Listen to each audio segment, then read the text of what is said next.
మర్చిపోం, మూలాలు మనం ఎప్పుడు మర్చిపోం.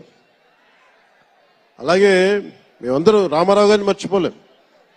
ఇంతమంది తెలుగు చిత్ర పరిశ్రమ ఇక్కడ కదిలింది, వచ్చింది అంటే దాని స్ఫూర్తి ఒక అక్కినేని నాగేశ్వరరావు గారు, రామారావు గారు, గట్టమనేని కృష్ణ గారు, ఒక శోభన్ బాబు గారు, ఎంతో మంది నిష్ణాతులు పెద్దలు తెలుగు చిత్ర పరిశ్రమ కోసం శక్తియుక్తులు ధారపోసిన వారు. వారందరికీ మనస్ఫూర్తిగా హృదయం నుంచి ఒక నటుడిగానే కాదు, ఆంధ్రప్రదేశ్ డిప్యూటీ సీఎంగా కూడా మనస్ఫూర్తిగా వారికి నమస్కారాలు తెలియజేసుకుంటా ఉన్నాను.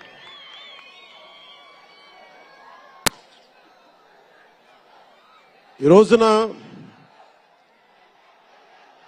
ఈ వేదికకి ఇంత బలంగా తెలుగు చిత్ర ఒక ఫిల్మ్ ఓపెనింగ్ ఇక్కడ, ఒక సినిమా ఫంక్షన్ ఇక్కడ చేసుకోగలిగామంటే కూటమి ప్రభుత్వం, అనుభవజ్ఞుడైన నాయకులు శ్రీ నారా చంద్రబాబు నాయుడు గారు, గౌరవ ముఖ్యమంత్రి శ్రీ నారా చంద్రబాబు నాయుడు గారు, ఆయన ఆశీస్సులు, ఆయన సహకారం, ఆయన నిరంతర మద్దతు ఈ రోజున ఇక్కడ ఇంత అద్భుతమైన సభ జరుపుకోగలుగుతున్నామంటే గౌరవ ముఖ్యమంత్రి గారికి ప్రత్యేకించి రాజమండ్రి హృదయం నుంచి ఆయనకి నా కృతజ్ఞతలు తెలుపుకుంటా ఉన్నాను.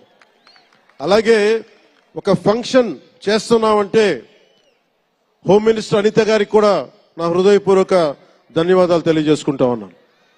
స్టేట్ డీజీపీ గారికి నా హృదయపూర్వక ధన్యవాదాలు.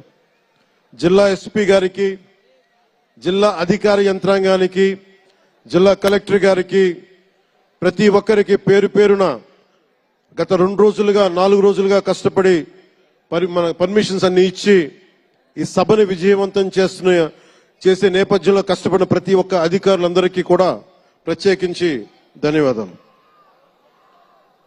అలాగే వేదిక పైన ఉన్న శ్రీ కందులు దుర్గేష్ గారికి, గౌరవ మంత్రి వర్యులు